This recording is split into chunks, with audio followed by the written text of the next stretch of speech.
Hi, my name is Jordan Fishback, and my partner Patrick McCann and I will be presenting today on the importance of beta secretase 1, also known as BACE1's regulation for the prevention of Alzheimer's disease. Alzheimer's disease is a neurodegenerative disease, meaning that it is characterized by the progressive death of neurons. It is the most common form of dementia with symptoms of impaired cognitive abilities such as memory, thinking, and learning skills, as well as altered behavior of the patient. There is no known fundamental cause of AD, as the disease, according to the research we have now, is very patient-specific and has many factors, both genetic and environmental, that contribute to its presentation in each unique patient. In most cases, patients begin to experience symptoms in their mid-60s, which is known as late-onset Alzheimer's disease, but occasionally symptoms can present as early as a patient's 30s, which is known as early-onset Alzheimer's disease.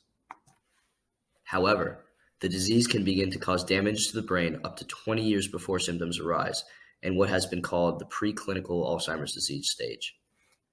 There is no cure or even treatment for anything but the symptoms of AD, and the disease is always fatal, on average within 4 to 8 years of diagnosis. Now for some statistics from the Alzheimer's Association. 1/3 of all seniors die from Alzheimer's disease and is the sixth leading cause of death in America. More than 5 million Americans are currently living with Alzheimer's disease, with that number likely to rise to 14 million by 2050.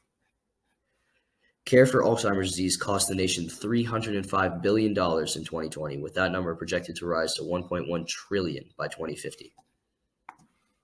Alzheimer's disease is defined in 3 stages: early, middle, and late stage, also known as mild, moderate, and severe Alzheimer's disease, respectively. The stages are defined by the worsening symptoms of the patient. Patients in early-stage Alzheimer's disease have clearly impaired cognitive processes and struggle remembering everyday people and items, but are mostly self-reliant and are able to live by themselves. As the disease progresses, the symptoms worsen until the patient is no longer able to live alone, as in late-stage Alzheimer's disease patients can lose the ability to communicate as well as move properly and become much more susceptible to diseases, especially pneumonia. Alzheimer's disease is characterized by neurofibrillary tangles and amyloid plaques in the brain.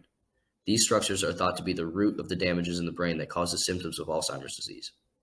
Damages to the brain begin in the region of the brain involved with memory, such as the entorhinal cortex and the hippocampus, and slowly spreads through the brain as shown in the figure below. This spread of damage through the brain causes the progressively worsening symptoms of Alzheimer's disease. Damage to the cerebral cortex causes deficits in language, reasoning, and social behavioral skills that we see in Alzheimer's disease patients.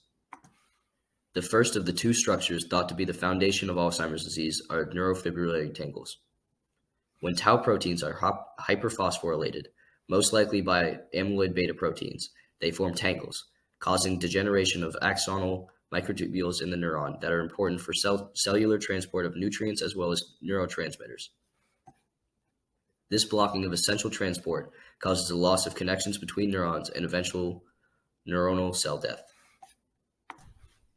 The second of the structures thought to be a foundation of Alzheimer's disease are amyloid plaques.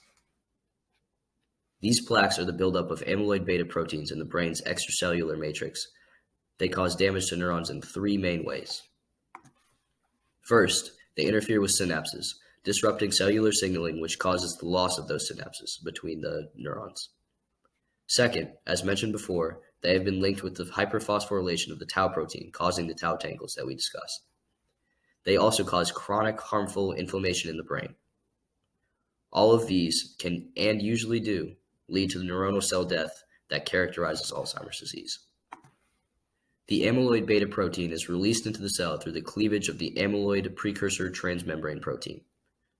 APP, as it is known, is cleaved twice sequentially to create the amyloid beta protein. Beta secretase 1, also known as BACE1, is an aspartic protease, meaning it uses water to catalyze hydrolysis reactions to cleave the protein, and is most efficient under acidic conditions. BACE1 extracellularly cleaves APP first to create the soluble extracellular fragment SAPP beta and the C99 transmembrane fragment. Gamma secretase then cleaves C99 transmembrane domain at positions 40 and 42, releasing amyloid beta into the brain's extracellular matrix. In the competing non-amyloidogenic pathway, as seen in the picture below, alpha secretase cleavage instead of BACE1 cleavage prevents the generation of amyloid beta by cleaving at a site within the amyloid beta. These two enzymes compete for APP processing. Though it has been linked with Alzheimer's disease, BACE1 cannot be completely cleared from the brain, as it is important for the formation of myelin sheaths, muscle spindles, as well as being essential for cognitive, emotional, and synaptic function. Recently, a promising new drug called aducanumab is being researched as a possible treatment for Alzheimer's disease. Aducanumab is an antibody-based immunotherapy drug that targets amyloid plaques in a dose-dependent manner. In the preliminary study, it was demonstrated that the drug could significantly reduce amyloid plaques as shown in Figure 1. Though aducanumab successfully reduced amyloid beta plaques in the brain, a subsequent study on the effectiveness of the drug on treating the Alzheimer's disease patient's conditions was ruled inconclusive by the FDA, as the patient's conditions were not significantly improved by the drug. Even though aducanumab reduced the amyloid plaques in the brain, the patient's conditions were not significantly improved. Why? Our theory is that the plaques had already done the damage to the brain before they were removed. This could possibly be because the drug was only given to the Alzheimer's disease patients once they were symptomatic. As previously mentioned, the patient's brains can be damaged up to 20 years before the patients are symptomatic in the preclinical Alzheimer's disease phase. To account for this, instead of destroying the plaques once they had already been formed, like aducanumab does, and damage had already been done to the patient, we propose that BACE1 regulation in the preclinical Alzheimer's disease stage will halt amyloid plaque production before it can do harm to the brain, which will hopefully prevent the disease. Thank you, Jordy. Now moving on to our hypothesis about BACE1 regulation. We hypothesize that BACE1 regulation in preclinical Alzheimer's disease patients will mitigate A beta plaque accumulation and reduce cognitive decline. So for our model animals, we will use mice. We have a wild type group, which is treated with a BACE1 inhibitor. We'll get more to that in a minute. And then we also have a wild type group, which is just treated with a placebo. And then we have these APP PS1 double transgenic mice. These mice express the amyloid precursor protein in the human presenilin gene, and they both contribute or make the mice highly susceptible to early onset Alzheimer's disease. So these APP PS1 transgenic mice are treated with a BACE inhibitor or placebo. So we wanted to give the time frame of when we would treat them. So we decided that we would treat them at 2 weeks with the placebo or the BACE1 inhibitor. This is because in these APP PS1 transgenic mice, the A beta deposition starts in the cortex around 6 weeks and then around 3 to 4 months in the hippocampus. The cognitive deficits are also found in the Morris-Water maze. We'll get more to that also later at 7 months, and the arm spatial maze at 8 months. So this gives us enough time to look at them over a prolonged period of time. We'll be taking a look at them 3 times in total. So moving on to the actual BACE1 inhibitor, we will be using a PPAR gamma upregulator, which inhibits BACE1. If you look at the regular pathway of BACE1, BACE1 contributes to the A beta plaque formation and continues there, which recruits these microglia astrocytes, cytokines, and leads to inflammation. But this PPRY gamma can block all of this by inhibiting both the secretion of inflammatory molecules and BACE1 itself. So moving on, we want to look through a florbetapir PET amyloid imaging to see their beginning, their initial levels of A beta plaques if they have them, and then at 6 months, and then again at 1 year. So it's pretty simple. The florbetapir F18 just has a high affinity and specificity for the A beta protein. It's kind of similar just to a regular PET, just a fluorescently tagged molecule which is injected and will show up on a PET scan. At the same time we run these tests, we'll also run some cognitive testing, the Morse water maze, which is shown in the top. So a mice is just in there in the water. There's one little ledge you can stand out of the water. This is repeated over a period of 5 days, and they'll learn from next trial to next trial that they just need to get to that platform. But the mice with Alzheimer's disease have trouble doing that. The other cognitive test we want to do is a Y maze. So mice always want to find and explore new areas. So the novel arm over here is a new area. So you can see the good spatial memory, they want to go always explore that new area. But the poor spatial memory, they don't remember that that's the new area. So um, they just kind of go everywhere the same. At each time period, the 0, the 6, and the 12 months, we are going to sacrifice a few animals for tissue harvest for immunohistochemistry and Western blots. We will look at cortical layers 2 through 4. Early stage Alzheimer's is found in those layers, but it could get deeper as the disease progresses.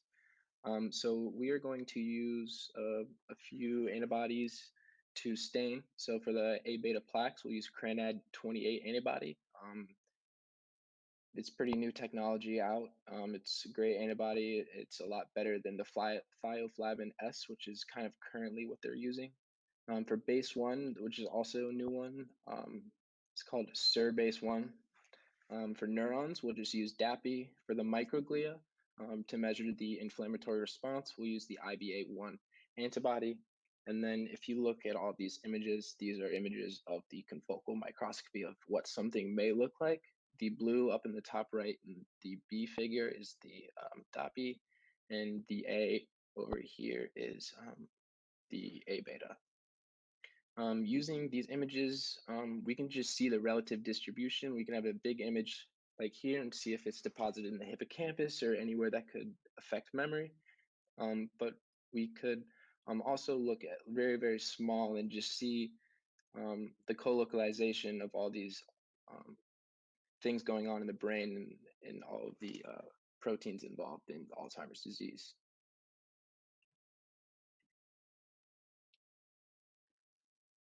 So moving on, we have our expected results. The APP-PS1 double transgenic mice treated with the BACE1 inhibitor will have less A beta plaques and will perform better on cognitive tests compared to the APP-PS1 transgenic mice treated with the placebo.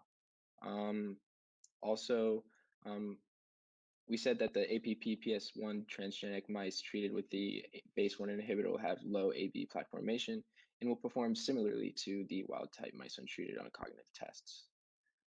We can kind of go over this pretty quick. We have a nice graph looking. So you can see the wild type BACE1 level should be normal. The plaque level should be low. The cognitive decline or the cognitive performance should be normal. Treated with the BACE1 inhibitors, nothing changes but the BACE1. These APP-PS1 transgenic mice have high levels of cognitive decline, high levels of plaques, and high levels of BACE1. But when they get treatment, we expect it to lower. Here's our experiments will show if these NSAIDs as a BACE1 inhibitor will prevent the onset of Alzheimer's.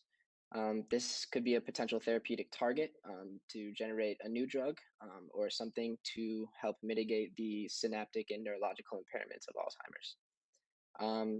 So in the experiments, the cognitive testing is very, very important because the BACE1 inhibitors can lower these BACE1 levels but not improve the cognitive abilities or just stabilize the cognitive abilities. For future experiments, we do need better biomarkers to study and kind of target and know when someone will have Alzheimer's to try to find preemptive medicine and things to mitigate the possibility of generating Alzheimer's. Another cool thing from this experiment and future experiments, we'll see these BACE1 inhibitors have any dysfunction at normal physiological levels, so any harmful beneficence. Thank you very much.